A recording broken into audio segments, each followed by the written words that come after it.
Sim, no curso a gente vai analisar os tipos de CVT que são de acionamento mecânico. O primeiro aqui, o VDP, que seria a sigla aqui do inglês, Variable Diameter Pulley. Então seria a transmissão com geometria variável. No nosso caso aqui, essa geometria, a variação da geometria é dada por um sistema de polias. Esse aqui é o sistema mais clássico que tem para CVT. Então, por exemplo, aqui uma caixa automática, exemplo da forma construtiva normal. Então, a gente teria aqui o motor, com o volante no motor, o conversor de torque, o sistema que aciona aqui a CVT, e aí a gente tem um par de polias aqui, e aí uma correia entre elas.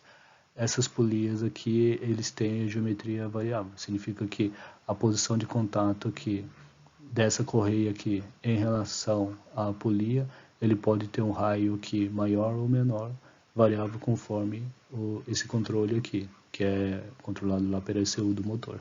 Mesma coisa aqui em cima, então essa polia aqui também, ele tem a característica de poder variar aqui esse raio de contato para cima e para baixo aqui, então um raio maior, um raio menor, e aí essa razão aqui entre os raios me dá uma relação de transmissão diferente.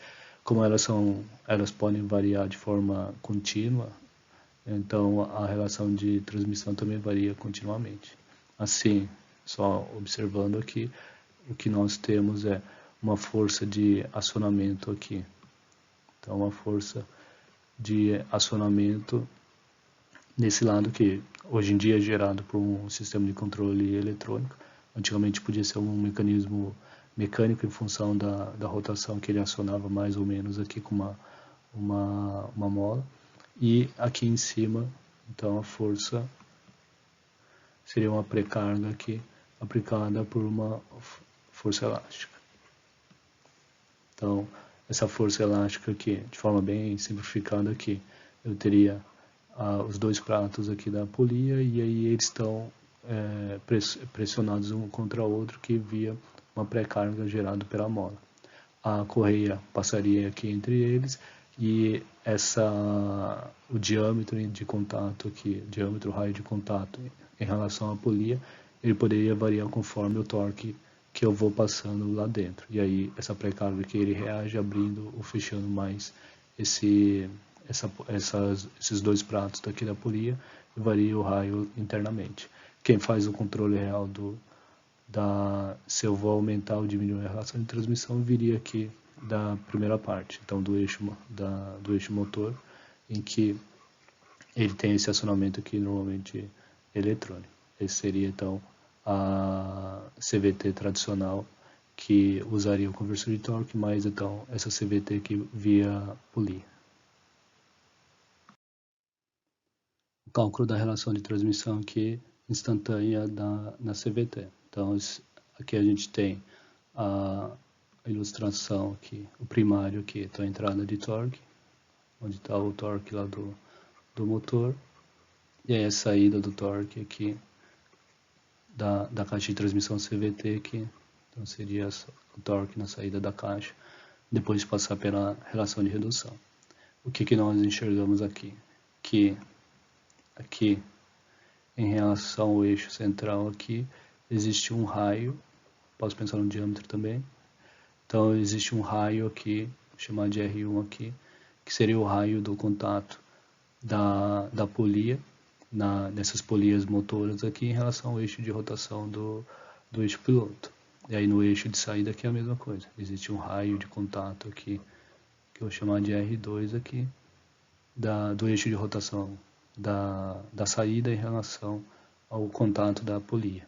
Então essa relação aqui, a gente pode dizer que, nesse caso aqui, maior do que 1. Então, a relação que a gente calcularia aqui, ele seria a saída, então a dimensão na saída, R2, que teria um raio diâmetro maior, dividido pelo raio o diâmetro menor, que seria da entrada. Então a relação instantânea aqui da CVT, ele seria dado de forma bem simples, usando essa geometria variável aqui entre o diâmetro ou raio da polia movida em relação a polia motora. Então, isso que me daria uma relação maior do que 1 aqui, se R2 é maior do que R1. Então, nesse caso aqui, a gente está dizendo que a saída R2 é maior do que R1. De forma oposta aqui, no momento que o veículo aumenta a velocidade, eu não preciso ter uma relação de redução tão forte, eu vou inverter então o valor desses raios aqui. Então agora eu estou vendo que o R1 aqui,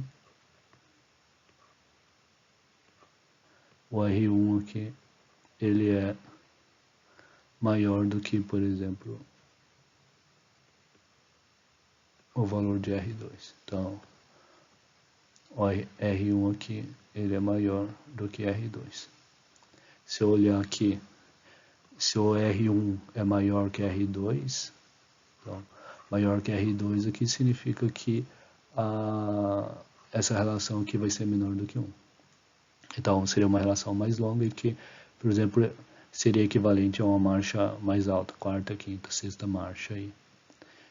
Então, de forma bem simplificada, o cálculo da relação de uma CVT seria em função da posição dos seus raios aqui.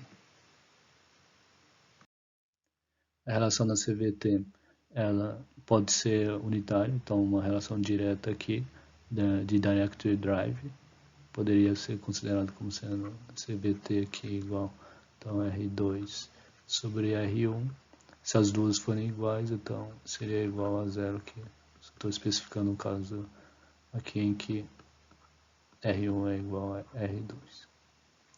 Então seria bem fácil de chegar numa relação unitária aqui usando também a CVT. Pelo conceito que a gente está analisando aqui, a forma construtiva. Vocês estão vendo que a CVT ela pode ter de forma continuamente, o próprio nome diz, variar essa relação da CVT. Você já deve ter visto em veículos com caixa automática usando CVT que ele tem marchas também, ou seja, ele aparentemente indica um escalonamento de marchas.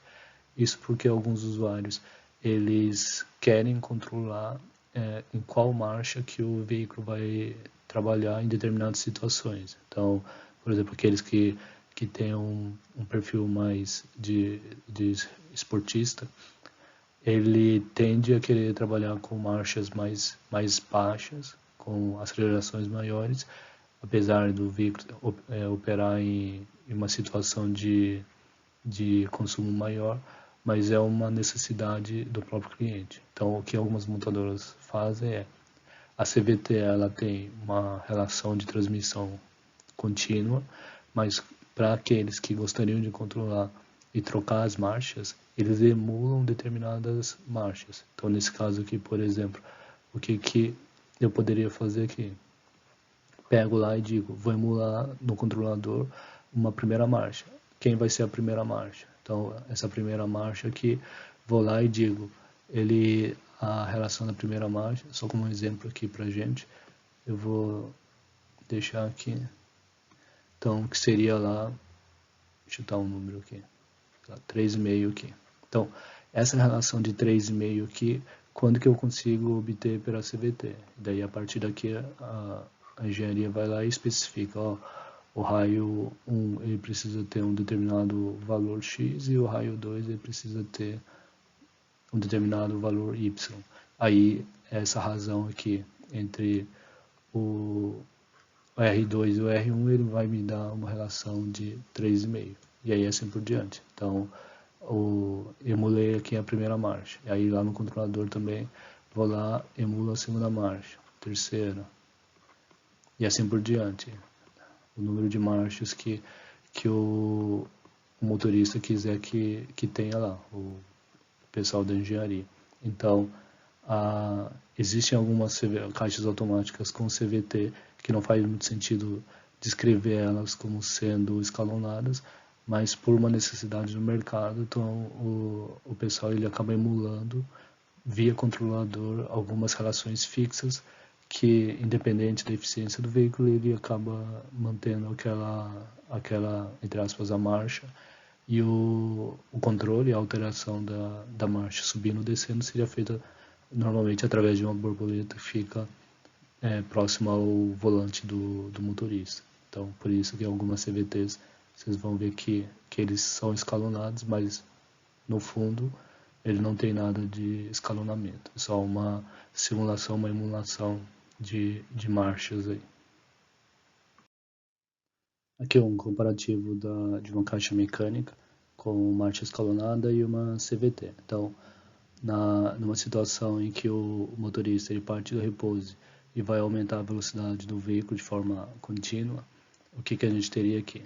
Que ao longo do aumento da rotação aqui do motor, então ele pisa no acelerador com a embreagem acoplada, a rotação do motor ele aumenta, quando chega a um determinado nível ele precisa trocar de marcha, porque lá na primeira marcha ele não vai conseguir aumentar mais a velocidade, então ele troca aqui da primeira para a segunda marcha, e aí de novo o veículo começa a ganhar velocidade, chega a uma determinada rotação do motor aqui, pode ser a rotação máxima do motor, e aí ele não consegue mais aumentar a velocidade do veículo, então de novo troca lá, segunda para terceira, terceira para quarta, quarta para quinta, e assim por diante pelo número de marchas que ele tem. Então, essa seria uma característica de uma caixa escalonada, mecânica ou automatizada, não importa, o funcionamento dela seria dessa forma.